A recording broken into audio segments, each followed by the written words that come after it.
Hi സഹോദരങ്ങളെ, നമ്മൾ വീണ്ടും ഒത്തുചേർന്നു. 3-4 ദിവസം അടുപ്പിച്ച് ഫോണിന് പ്രശ്നമായതുകൊണ്ട് കാണാൻ പറ്റിയില്ല. ദൈവനാമത്തിൽ എല്ലാവരും സന്തോഷത്തോടെ സുഖമായിരിക്കട്ടെ എന്ന് പ്രാർത്ഥിക്കുന്നു. എല്ലാവർക്കും സുഖമാണല്ലോ അല്ലേ? നമുക്ക് നല്ലൊരു വചനങ്ങളൊക്കെ തമ്പുരാൻ തരും.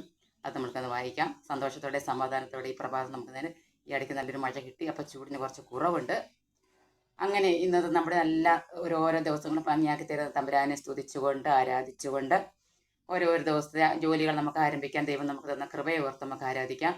അങ്ങനെ ഇനി വരാനുള്ള വരുന്ന ദുരിതങ്ങളും നമ്മുടെ ജീവിതത്തിൽ ഉണ്ടാകുന്ന പ്രശ്നങ്ങളും എല്ലാം നീക്കിക്കളഞ്ഞ് തമ്പുരാന്റെ സന്നിധിയിലായിരിക്കാൻ വീണ്ടും ഓരോരോ ദിവസവും നമുക്ക് ദൈവം തരട്ടെ എന്ന് നമുക്ക് പ്രാർത്ഥിക്കാം. എല്ലാവരും സന്തോഷത്തോടെ എൻ്റെ വചനം കേൾക്കണം, ലൈക്ക് ചെയ്യണം, സബ്സ്ക്രൈബ് ചെയ്യണം, മറക്കരുതേ.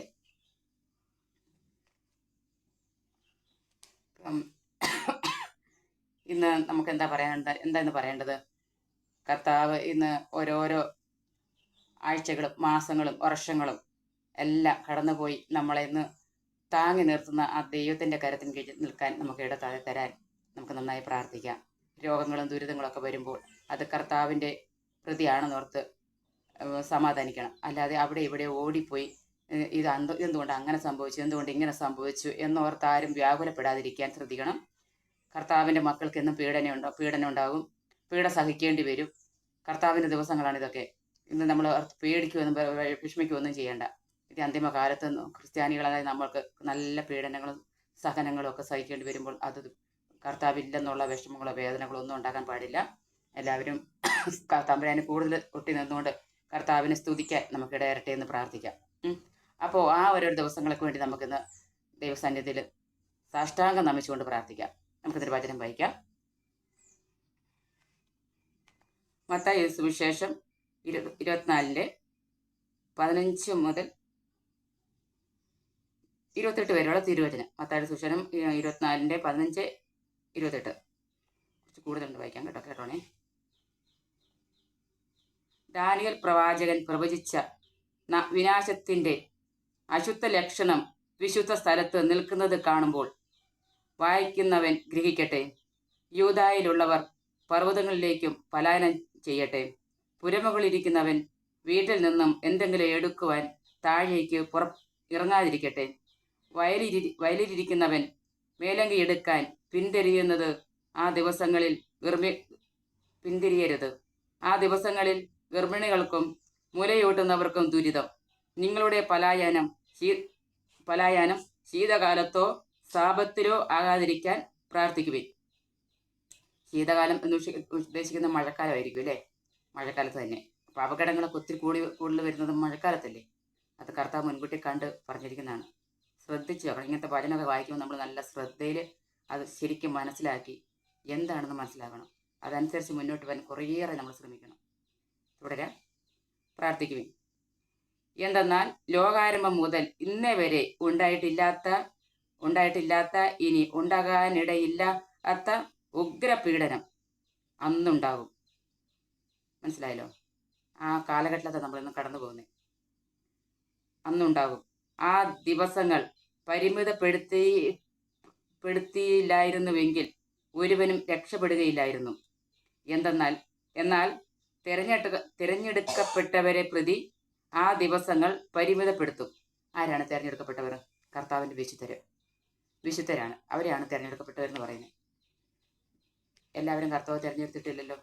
ചില ആൾക്കാരെ മാത്രം നമ്മൾ ബൈബിളിൽ കാണാറില്ലേ?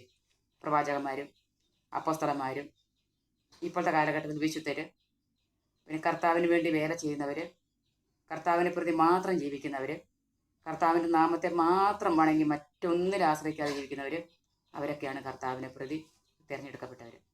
അവർക്ക് വേണ്ടി മാത്രം കുടികൊള്ളുന്നതാണ് കർത്താവിൻ്റെ ആ വലിയ കൃപ.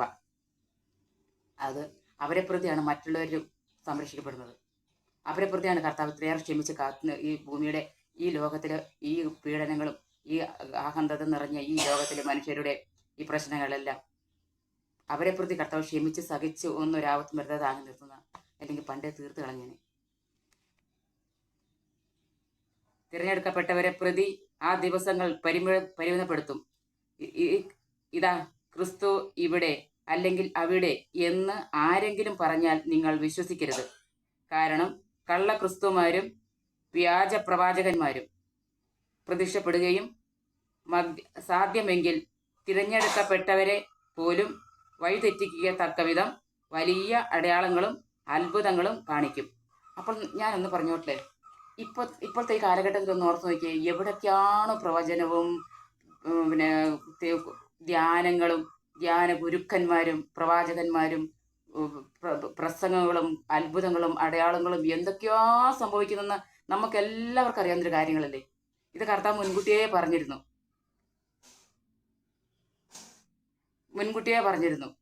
ഇതൊക്കെ അവസാന കാലഘട്ടങ്ങളിൽ പ്രത്യക്ഷപ്പെടും. കർത്താവ് അവിടെയുണ്ട്, കർത്താവ് ഇവിടെ പല പല അത്ഭുതങ്ങളും അടയാളങ്ങളും. ഇതൊന്നും കണ്ട് പുറപ്പെടരുത് മക്കളെ, ഇതൊന്നും വേണ്ട. ഇത് കർത്താവ് നമുക്ക് ഒറിജിനലുള്ള കർത്താവ് നമ്മുടെ കൂടെ തന്നെയുണ്ട്. ഈ അത്ഭുതങ്ങളും അടയാളങ്ങളും തേടി അവിടെ ഇവിടെ ഒന്നും പോകണ്ട. എന്തൊരു അത്ഭുതങ്ങൾ അവിടെ നടക്കുന്നേ, എന്തൊരു അടയാളങ്ങൾ അവിടെ നടക്കുന്നേ എന്നൊക്കെ എത്രയോ പേര് പറയുന്നുണ്ട്. എത്രയോ എത്രയോ പേര് അവിടെ ഇവിടെ കൂടി നടക്കുന്നുണ്ട്. ജനക്കൂട്ടത്തിന്റെ പ്രവാഹമാണ്. തേടി നടക്കുക കർത്താവിനെ. ഇത് തന്നെയല്ലേ കർത്താവ് പറഞ്ഞിരിക്കുന്നത്. വഴിതെറ്റി പോവുകയാണല്ലേ, വഴിതെറ്റി പോവുക. നമ്മൾ ഓരോരുത്തരും വഴിതെറ്റി പോവുക. ഓടി നടക്കേണ്ട ആവശ്യമില്ല എന്നുള്ളത് കൃത്യമായി മത്തായിയുടെ സുവിശേഷം 24:15-28 വായിച്ചാൽ നമുക്കത് കൃത്യമായിട്ട് മനസ്സിലാവും. എൻ്റെ വചനം, ഇന്നത്തെ ഈ വചനം നിങ്ങൾ ആരെങ്കിലും ശ്രദ്ധിക്കുന്നുണ്ടെങ്കിൽ സഹോദരന്മാരെ, ദൈവമക്കളെ, നിങ്ങളിത് നല്ലപോലെ വായിച്ച് മനസ്സിലാക്കിയിട്ട് ഈ വചനത്തിൽ പ്രകാരം നിങ്ങൾ ജീവിക്കാൻ പഠിക്കുക. എവിടെ ആരും തേടി പോകണ്ട. കർത്താവിന് നമ്മളങ്ങ് ആശ്രയിച്ച് അങ്ങ് വിട്ടുകൊടുത്ത് പ്രാർത്ഥിക്കും. അവിടെ നമുക്ക് തക്ക സമയത്ത് പ്രവർത്തിക്കും. അതുപോലെ പ്രവർത്തിച്ചില്ലെന്ന് തന്നെ ഇരിക്കട്ടെ, കർത്താവ് നമ്മുടെ കൂടെയുണ്ട്. ഒരിക്കലും നമ്മളെ തള്ളിക്കളയല്ല. പേടിക്കണ്ട. അവിടുന്ന് കൂടെ നിന്നുകൊണ്ട് നമ്മളെ സംരക്ഷിച്ചുകൊണ്ടേയിരിക്കും. പേടിക്കേ വേണ്ട. അവിടെ ഇവിടെ നിന്ന് ഓടി നടക്കണ്ട.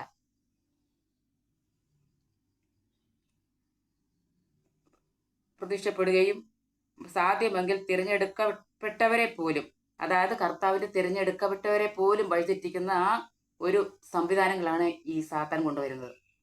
സാത്താൻ അതിന് കഴിയും. സാത്താൻ അത്രയ്ക്കും തന്ത്രം പഠിച്ചവനാ. അവന്റെ തന്ത്രങ്ങൾ വീണു പോകാതിരിക്കുകയാണ് മിടുക്ക്. പക്ഷെ വീണു പോവുകയാണ്. ഞാനടക്കം വീണു പോകും. ഈ വചനം പറയുന്നത് ഞാൻ പോലും വീണു പോയിട്ടുണ്ട്, വീഴുകയും ചെയ്യും.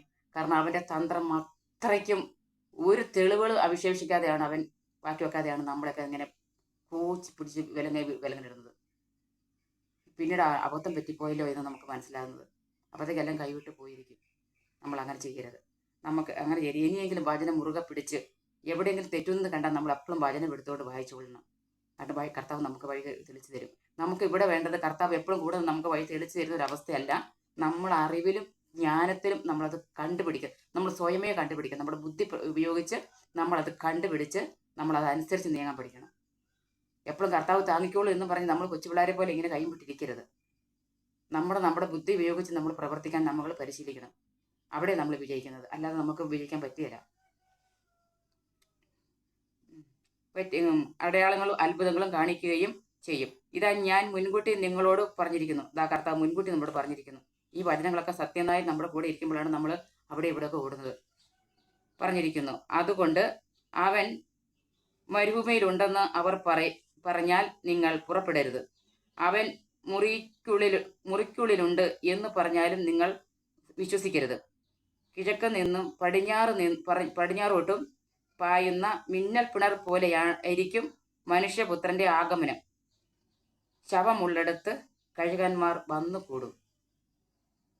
എത്ര അർത്ഥവത്താണല്ലേ ഈ വചനം. ഇത് നമ്മൾ ശ്രദ്ധിക്കണം. ഈ വചനം നമ്മൾ വായിക്കണം. നമ്മുടെ കർത്താവായ യേശുമിശിഹായുടെ നാമത്തിലെ ഈ വചനം ആരെയും വഴിതെറ്റിക്കാതിരിക്കട്ടെ. വചനം ആരെയും വഴിതെറ്റിക്കല്ല, നമ്മൾ വഴിതെറ്റാതിരിക്കട്ടെ. വചനം എന്നും സത്യത്തിന്റെ വചനമാണ്, സത്യവചനമാണ്. വചനം എന്നും നമുക്ക് വഴികാട്ടിയാണ്, നമ്മുടെ നേർവഴിക്ക് നമ്മളെ നയിക്കുന്നതാണ്. നമ്മുടെ ഈ ലോകത്തിലെ മോഹങ്ങളൊക്കെ വെച്ചാണ് നമ്മൾ വചനത്തെ മറന്നുകൊണ്ട് നമ്മൾ വഴിതെറ്റുന്നത്. ഇതിന് പുറകെയുള്ള ഓട്ടം. സാത്താൻ അത് നമ്മളെ തന്ത്രപരമായി നമ്മളെ കബളിപ്പിക്കുകയും ചെയ്യും. അവൻ നമ്മളെ വഴിതെറ്റിക്കുകയും ചെയ്യും. അവിടെ അതൊക്കെ ഉപേക്ഷിച്ച് തരണം ചെയ്ത് മുന്നോട്ട് പോവുക, അവനെ ജയിക്കുകയാണ് നമ്മുടെ ലക്ഷ്യം. നമുക്കത് സാധിച്ചേ മതിയാവുള്ളൂ. വീണ് പോയിട്ടുണ്ടെങ്കിൽ പിടഞ്ഞെഴുന്നേറ്റ് തമ്പുരാന്റെ സന്നിധിയിൽ എല്ലാ തെറ്റുകളും ഏറ്റു പറഞ്ഞ് കർത്താവേ ഞങ്ങൾക്ക് തെറ്റിപ്പോയി എന്നും പറഞ്ഞ് വേഗം ഉണർന്ന് പ്രാർത്ഥിച്ചു കൊള്ളണം. ബുദ്ധിപൂർവ്വം പ്രവർത്തിച്ച് തമ്പുരാനെ മുറുകെ പിടിച്ച് കർത്താവിൻ്റെ തിരക്തത്തിൻ്റെ വില നമ്മളെ പൊതിയണമേ എന്ന് യാചിച്ചുകൊണ്ട് കർത്താവിൻ്റെ സന്നിധിയിലേക്ക് ആയിരിക്കാൻ നമുക്ക് പ്രാർത്ഥിക്കണം.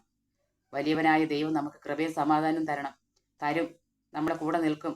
ആരൊക്കെ എന്തൊക്കെ ഏതെല്ലാം തരത്തിൽ നമ്മളെ തട്ടിയിടാൻ നോക്കിയാലും വീണു പോയാലും നമ്മൾ എഴുന്നേൽക്കും. കർത്താവിൻ്റെ നാമത്തിൽ നമുക്ക് എഴുന്നേറ്റേ മതിയാവുള്ളൂ. അവൻ്റെ വരവിൻ്റെ ഉദ്ദേശം, അവൻ്റെ വരവിൻ്റെ ആഗമനത്തിൻ്റെ ലക്ഷണങ്ങൾ എല്ലാം ഇവിടെ പറഞ്ഞിട്ടുണ്ട്. ഈ ലക്ഷണത്തിൻ്റെ ബാക്കി ഇവിടെ വേറെ കൊടുത്തിട്ടുണ്ട്. അത് നമുക്ക് നാളെ വായിക്കാം. മനുഷ്യപുത്രൻ്റെ ആഗമനം അത് നമുക്ക് നാളെ വായിക്കാം. നാളെ അല്ല, 2 ദിവസം കൂടുമ്പോഴേ ഞാൻ വചനം വിടുള്ളൂ. പിന്നെ സാധാരണ മൊബൈലൊക്കെ അല്ലേ, അതിന് ചെറിയ പ്രശ്നങ്ങളൊക്കെ ഉള്ളതുകൊണ്ടാണ്. ഇപ്പം തന്നെ ഒരാഴ്ച കഴിഞ്ഞു, എന്നും കംപ്ലൈൻറ്റ് ഉണ്ടാക്കുന്നു മൊബൈൽ. അതുകൊണ്ട് നമുക്ക് ഓരോരോ ദിവസം നമ്മൾ ജാഗ്രതയോടെ മുന്നോട്ട് പോകാൻ നമ്മൾ ശ്രദ്ധിക്കണം. ജാഗ്രതയോടെ നമ്മൾ ഓരോരോ മനുഷ്യർ ഇടപെടുമ്പോഴും അവരുമായിട്ട് നമ്മൾ ഓരോ കാര്യങ്ങൾ സംസാരിക്കുമ്പോഴും നമ്മൾ പ്രവർത്തിക്കുമ്പോഴും നമ്മൾ നല്ലവണ്ണം ശ്രദ്ധിക്കണം. സാത്താൻ ഏത് വഴിയിലൂടെ ആരുടെ ഉള്ളിൽ കയറുമെന്ന് പറയാൻ പറ്റില്ല. അത് അവരുടെ തന്ത്രമാണ്. അവൻ മായാജാല പ്രകടനക്കാരനാണ്. മനുഷ്യർക്ക് അത്രയുള്ള കഴിവുകളൊന്നുമില്ല. നമ്മൾ സുഖജീവിതം സുഖലോലുപതയുടെ മുന്നിൽ ഓടുന്നവരുവാ. സുഖലോലുപത, മദ്യാസക്തി, ജീവിത വ്യഗ്രത, പലരത്തിൽ പറഞ്ഞിട്ടുള്ള കാര്യങ്ങളാണ് ഇതൊക്കെ. അപ്പൊ അത് ആഗ്രഹിച്ച് അതിന്റെ പുറകെ ഓടുമ്പോഴല്ലോ ഇതിന്റെ പിന്നാലെ വരുന്ന ഇവനാ സാത്താന്റെ കീണിൽ വീഴാതെ നമുക്ക് കുറച്ച് സുഖങ്ങളും കുറച്ച് സൗകര്യങ്ങളൊക്കെ കുറഞ്ഞു പോയിക്കോട്ടെ, കുഴപ്പമില്ല. തമ്പുരാനെ മുറ പിടിക്കണമെങ്കിൽ നമുക്ക് അതൊക്കെ പറ്റുള്ളൂ. സുഖത്തിന്റെ പുറകെ ഓടി ചിലപ്പോൾ തമ്പുരാനെ വിട്ടിയെന്ന് വരികയില്ല. തമ്പുരാൻ നമ്മൾ വിട്ട് കളയും. കാരണം നമ്മൾ സാത്താന്റെ മുന്നിൽ പുറകെ ഓടിക്കഴിഞ്ഞാൽ തമ്പുരാൻ നോക്കി നിൽക്കുകയുള്ളൂ. പോയി കിട്ടിയത് വാങ്ങിക്കൊണ്ടെങ്കിൽ വരട്ടെ എന്ന് പറഞ്ഞ് കർത്താവ് മിണ്ടാതിരിക്കും. ഇവിടെ അതാ പറയുന്നത്, ജ്ഞാനം ഉപയോഗിക്കണം, അറിവ് ഉപയോഗിക്കണം, നമ്മുടെ ബുദ്ധി ഉപയോഗിച്ച് നമ്മൾ പ്രവർത്തിക്കണം. അതിനായിരുന്നു അങ്ങനെ പറഞ്ഞിരിക്കുന്നത്. എല്ലാം നമുക്ക് തന്നിട്ട് ഒന്നും അറിയത്തില്ല എന്ന് പറഞ്ഞ് നമ്മൾ കൈമലത്തി കാണിച്ചിട്ട് കാര്യമില്ല. ഇവന്റെ തന്ത്രങ്ങളിലേക്ക് വീണ് കൊടുക്കാതിരിക്കാൻ ശ്രദ്ധിക്കണം. മോഹങ്ങളും ആഗ്രഹങ്ങളും ഈ കണ്ടതിന്റെ പുറകെയുള്ള ഓട്ടം കുറച്ചൊക്കെ കുറച്ചാൽ മതി. ഭയങ്കര ഭക്ഷണപ്രിയം, ഡ്രസ്സിനോടുള്ള മോഹം, ആഭരണത്തിനോടുള്ള മോഹം, സുഖിച്ച് ജീവിക്കാനുള്ള ആഗ്രഹം, കഷ്ടപ്പാട് സഹിക്കാൻ പറ്റാത്തൊരു പ്രശ്നങ്ങൾ, കഷ്ടപ്പാട് വരുമ്പോൾ കിരികിരാന്നുള്ള ആ പിറുപിറുക്കലും, ആവശ്യമില്ലാത്ത ചിന്തകളും, കൂടുതൽ ചിന്തിക്കാതിരിക്കണം, കൂടുതൽ ചോദ്യങ്ങൾ ചോദിക്കാതിരിക്കണം കർത്താവിനോട്. എൻ്റെ ജീവിതത്തിൽ ഇതൊക്കെ സംഭവിച്ചു പോയിട്ടുണ്ട്. അപ്പോൾ ഒരു അറിവ് വെച്ചാൽ ഞാൻ കൂടുതൽ നിങ്ങളോട് പറയുന്നത്. എനിക്ക് വീഴ്ചകൾ പറ്റിയിട്ടുണ്ട്.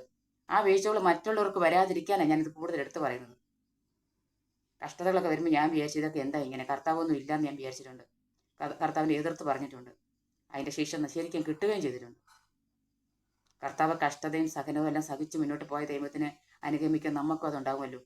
നമ്മളത് അറിഞ്ഞിരിക്കണ്ടേ? നമ്മളത് അറിയത്തില്ല. നമ്മൾ വിചാരിച്ചു നമുക്ക് വേണ്ടി നമുക്ക് സുഖമായിട്ട് ജീവിക്കാനാ കർത്താവ് ഈ കഷ്ടതകളൊക്കെ സഹിച്ചതെന്ന്. അത് ശരിയാണ്. നമുക്ക് സുഖമായിട്ട് ജീവിക്കാനല്ല, എന്നെ അനുഗമിക്കുന്നവൻ എൻ്റെ കുരിശും വഹിച്ച് വരട്ടെ എന്നാണ് കർത്താവ് പറഞ്ഞത്. അപ്പൊ ഭാരങ്ങൾ നമുക്കുണ്ടല്ലോ, നമുക്ക് ഭാരങ്ങൾ തന്നിട്ടുണ്ടല്ലോ. അതല്ലേ അതിൻ്റെ അർത്ഥം. ഭാരങ്ങൾ വഹിക്കാന്ന് പറഞ്ഞാൽ കർത്താവ് കുരിശ് വെച്ചിട്ടുണ്ടെങ്കിൽ നമുക്ക് ജീവിതമെന്ന് കുരിശ് നമ്മൾ വഹിക്കണം. അപ്പം നമുക്ക് കഷ്ടതകളും ദുരിതങ്ങളും ഭാരങ്ങളൊക്കെ ഉണ്ടാകും. അപ്പം നമ്മൾ പിറുപിറുക്കുകയോ എന്തുകൊണ്ടാണ് ഇങ്ങനെ സംഭവിക്കുന്നത് നമ്മൾ പറയുകയോ ഒന്നും ചെയ്യരുത്. നമുക്ക് സഹിക്കാവുന്നതേ നമുക്ക് തന്നിട്ടുള്ളൂ. അതുകൊണ്ട് കൂടുതൽ ചിന്തിച്ച് നമ്മൾ വഷളാകാതെ, കൂടുതൽ പിറുപിറുക്കാതെ, കൂടുതൽ ചോദ്യങ്ങൾ ചോദിക്കാതെ, തമ്പുരാൻ എന്ത് തരുന്നോ സന്തോഷത്തിൽ വഹിച്ചുകൊണ്ട് നമ്മൾ ആ പാത പിന്തുടരണം. അതാണ് നമ്മുടെ ആവശ്യം. അല്ലാണ്ട് നമ്മൾ സുഖത്തിൻ്റെ സന്തോഷത്തിനും പുറകെ ഓടിക്കഴിഞ്ഞാൽ പുറകെ വരാൻ കർത്താവ് ഉണ്ടാവില്ല, സാത്താൻ വരും നമ്മുടെ പുറകെ. നമുക്ക് ഒത്തിരി നന്മകളൊക്കെ വെച്ച് കിട്ടും. ഒത്തിരി നന്മകളെ തന്നാലേ കുറെ തിന്മയിലൂടെ അങ്ങോട്ട് കയറാൻ പറ്റുള്ളൂ. എല്ലാം തിന്മകൾ തന്ന് നമുക്ക് ചിലപ്പോൾ ബോധം ഉണ്ടായെന്ന് വരും. അപ്പം നമുക്ക് അതവനറിയാം. അവൻ നമ്മളെക്കാട്ടും ബുദ്ധിശാലികളാണ്. അവൻ നന്നായിട്ട് അറിയാവുന്നുണ്ട്. അവൻ കുറേയൊക്കെ നന്മ ഇങ്ങോട്ട് വരും. അപ്പം നമുക്കിത് മൊബൈൽ നല്ല കാര്യമാണ്. പക്ഷേ അതിൽ എത്ര തിന്മകളുണ്ടെന്ന് നമുക്ക് തന്നെ അറിയാം. അതിന് ദുരുപയോഗപ്പെടുത്തുന്ന എത്രയോ ആൾക്കാരുണ്ട്. നമ്മൾ തന്നെ ശ്രദ്ധിച്ച് ഒന്ന് ഈ ജനങ്ങളുടെ ഇടയിലേക്ക് ഒന്ന് ഇറങ്ങിച്ച് നമുക്കൊന്ന് നോക്കാം. നമ്മുടെ സമൂഹത്തിൽ ഇങ്ങനെ ഇറങ്ങി ചെല്ലുമ്പോൾ ആരുടെ കയ്യിൽ നോക്കിയാൽ ഈ സാധനം കാണും. ഇത് നമുക്ക് ആവശ്യത്തിന് ഉപയോഗിക്കാനുള്ളതാണ്. പക്ഷെ ഇത് നമ്മൾ ഉപയോഗിച്ച് കഴിഞ്ഞാൽ നമുക്ക് എവിടെയെങ്കിലും ബാഗിലോ അല്ലെങ്കിൽ നമ്മുടെ ഓഫീസിലൊക്കെ ജോലിയാണെങ്കിലോ അല്ലെങ്കിൽ നമ്മൾ ഏത് സ്ഥാപനത്തിൽ ജോലിയാണ് അതോടെ നമുക്ക് മാറ്റി വെക്കാം. അല്ലെങ്കിൽ നമ്മൾ വഴി നടക്കുമ്പോൾ നമ്മുടെ ബാഗിൽ സൂക്ഷിക്കാൻ സൂക്ഷിക്കാം. പക്ഷെ അതല്ല, ആരുടെ കയ്യിൽ നോക്കി ഈ സാധനം ഇങ്ങനെ ഒരു നിധി പോലെ കയ്യിൽ ഇങ്ങനെ പിടിച്ചിരിക്കും. ഇത് നോക്കി നടക്കുന്നത് വെറുതെ മുന്നേ വന്നൊരു വണ്ടി ഇടിച്ചാൽ നമ്മളത് അറിയില്ല. മനുഷ്യന്മാരുടെ മുഖം നമുക്ക് അറിയത്തില്ല. നമുക്ക് നമ്മളെ പരിചയമുള്ളവരെന്ന് നമ്മുടെ ബന്ധുക്കളാണെങ്കിലും നമ്മുടെ കൂടപ്പുറപ്പാണെങ്കിലും അവർ നമ്മുടെ മുമ്പിൽ എത്തിപ്പെട്ടാൽ പോലും നമ്മളോട് സംസാരിക്കുമ്പോൾ നമ്മൾ നീ ആയിരുന്നോ എന്ന് നമ്മൾ ചോദ്യം ഉണ്ടാകുക. ഈ സാധനം കയ്യിലിരിക്കുന്നത് ഏത് നേരം നോക്കിയാൽ ഇത് ഇങ്ങനെ സ്ലേറ്റ് പോലെ കയ്യിൽ പിടിച്ചിരിക്കും. അതിൻ്റെ ആവശ്യം എന്നാ? നമുക്ക് ആവശ്യത്തിന് മാത്രം ഉപയോഗിച്ചാൽ പോരെ. ഏത് നേരവും ഇതിനകത്ത് ഇങ്ങനെ നോക്കിക്കൊണ്ട് കാണാപ്പാടം പഠിക്കാൻ നമ്മൾ കോളേജിൽ പഠിക്കുന്ന പുസ്തകമാണോ? അതിൽ സ്കൂളിൽ പഠിക്കുന്ന പുസ്തകമാണോ? അതിൽ ബൈബിളാണോ? ഒന്നും അല്ലല്ലോ. അതിനകത്താണെങ്കിൽ കോമാളികളൊക്കെ അല്ലേ ഈ കണ്ടുകൊണ്ടിരിക്കുന്നത്, വേറൊന്നും അല്ലല്ലോ. പഠിക്കാൻ നമുക്ക് ഇത്ര താല്പര്യം കാണിക്കില്ല, നമ്മൾ ഇത്ര വ്യഗ്രതയില്ല ആരോ ഒന്നിനും. പഠിക്കാനും ഇല്ല, ബൈബിൾ വായിക്കാനും ഇല്ല, അതിനകത്ത് നല്ല കാര്യങ്ങൾ ഒരു വചനം കേൾക്കാനും നമ്മൾ ഇത്ര വ്യഗ്രത കാണിച്ചിട്ടില്ല. ഏത് നേരം നോക്കിയാലും ഇത് ഇങ്ങനെ തന്നെ മനുഷ്യൻ്റെ കയ്യിൽ, എന്തിനാ ഇതിൻ്റെ ആവശ്യം? അത് നമ്മൾ ദുരുപയോഗപ്പെടുത്തുന്നില്ല ഇതൊക്കെ. കുറേയൊക്കെ നമുക്ക് ഈ ഭക്ഷണം കഴിക്കുന്നതൊക്കെ കാണിക്കുന്നത് ഈ സാധനം നോക്കിക്കൊണ്ടിരുന്നോണ്ട് ഭക്ഷണം കഴിക്കുന്നത്. പഠിക്കുന്നൊന്നും അല്ല. പഠിക്കുന്ന കുട്ടികളാണെങ്കിൽ പഠിക്കുന്നതിൽ പിന്നെ സ്കൂളിലെ ഇതൊന്നും അല്ല, പാഠപുസ്തകങ്ങളൊന്നും അല്ല ഈ പഠിക്കുന്നത്. അപ്പോൾ നമ്മൾ ഇതൊക്കെ ദുരുപയോഗപ്പെടുത്താൻ പാടില്ല.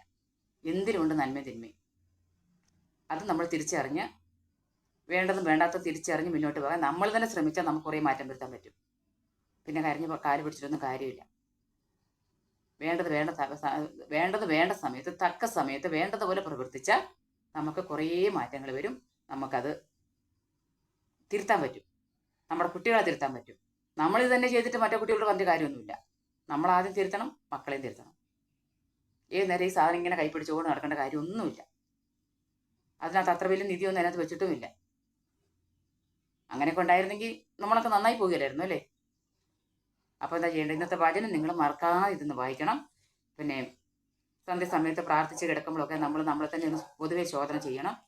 എവിടെയെങ്കിലും പോരായ്മയുണ്ടോ, കുറവുകളുണ്ടോ, തമ്പുരാന് ഹിതമില്ലാത്ത എന്തെങ്കിലും പ്രവൃത്തികൾ നമ്മുടെ ഭാഗത്ത് ഉണ്ടായിട്ടുണ്ടോ എന്നൊക്കെ നമ്മളൊന്ന് ശ്രദ്ധിച്ച് അതിനൊക്കെ ഒന്ന് ക്ഷമ ചോദിച്ച്, കർത്താവിനോട് ക്ഷമ ചോദിച്ച് വേണം നമ്മൾ മുന്നോട്ട് അന്നത്തെ രാത്രി കിടന്നുറങ്ങാൻ.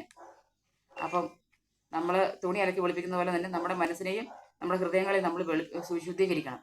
ശുദ്ധീകരിച്ചിട്ട് വേണം നമ്മൾ കിടന്നുറങ്ങാൻ പോകാൻ. അതെല്ലാവരും ശ്രദ്ധിക്കണം. രാവിലെ എഴുന്നേൽക്കുമ്പോൾ നെറ്റിയാൽ കുരിശ് വരയ്ക്കണം. ജോലിക്ക് പോകാൻ സമയത്ത് ഒരു നിമിഷം പ്രാർത്ഥിക്കണം. ഇതൊക്കെ തമ്പുരാനെ കൂട്ടിപ്പിടിച്ച് പരിശുദ്ധാത്മാവിൻ്റെ കൃപ നമ്മുടെ കൂടെ വേണം. ഇല്ലാതെ ഈ കാലഘട്ടത്തിൽ ജീവിച്ചു പോകാൻ പറ്റിയില്ല ദൈവമക്കളെ. അത് പ്രത്യേകം നിങ്ങൾ അറിയണം. അതുകൊണ്ടാണ് ഞാൻ വീണ്ടും വീണ്ടും ആവർത്തിച്ച് പറയുന്നത്. കാലത്തിൻ്റെ പ്രത്യേകത എല്ലാവർക്കും അറിയാമല്ലോ, ശ്രദ്ധിക്കണം. പിന്നെ കർത്താവിൻ്റെ വചനം കേൾക്കാൻ അവിടെ ഇവിടെ ഓടണ്ട. നമ്മുടെ കൈകളിൽ ഈ വചനം ഉള്ളിടത്തോളം കാലം മറ്റെങ്ങും ഓടണ്ട. നമുക്ക് നമ്മുടെ തൊട്ടടുത്ത ദേവാലയമുണ്ട്. എല്ലാവർക്കും നമുക്ക് ഇടവക ദേവാലയമുണ്ട്. നമുക്ക് നല്ല വചനം തമ്പുരാൻ തന്നിട്ടുണ്ട്. നല്ല പ്രാർത്ഥിക്കാനുള്ള ശക്തിയും കഴിവും തന്നിട്ടുണ്ട്, ബുദ്ധിയും വിവരവും തന്നിട്ടുണ്ട്. അതനുസരിച്ച് മുന്നോട്ട് പോകാൻ നിങ്ങൾ കർത്താവിൻ്റെ നാമത്തിൽ നിങ്ങളോട് ഞാൻ യാചിക്കുകയാണ്. എൻ്റെ കർത്താവ് ശിഷ്യത്തിൽ നാം വാഴ്ത്തപ്പെടുമാറാകട്ടെ. ഈ പ്രാർത്ഥന നിങ്ങൾക്ക് എല്ലാവർക്കും വേണ്ടി ഉപകാരപ്പെടുമെന്ന് ഞാൻ പ്രതീക്ഷിക്കുന്നു. എൻ്റെ കർത്താവ് ശിഷ്യത്തിൽ നാം വാഴ്ത്തപ്പെടുമാറാകട്ടെ. കർത്താവെ, നിൻ്റെ നാമത്തിൽ ഞാൻ അങ്ങോട്ട് യാചിക്കുകയാണ്. ഈ വചനം കേൾക്കാനിടയാക്കുന്ന എല്ലാ ദൈവമക്കളെയും കർത്താവിൻ്റെ നാമത്തിൽ അനുഗ്രഹിക്കണമേ ഞാൻ പ്രാർത്ഥിക്കുന്നു. കർത്താവായി ശിഷ്യത്തിൽ നാം വാഴ്ത്തപ്പെടുമാറാകട്ടെ. പിതാവിൻ്റെയും പുത്രൻ്റെയും പരിശുദ്ധാത്മാവിൻ്റെയും നാമത്തിൽ ആമേൻ. ഈ വചനം ഇവിടുന്ന് പൂർണ്ണമാകുന്നു. ലൈക്ക് ചെയ്യാൻ മറക്കരുത്, സബ്സ്ക്രൈബ് ചെയ്യാൻ മറക്കരുത്.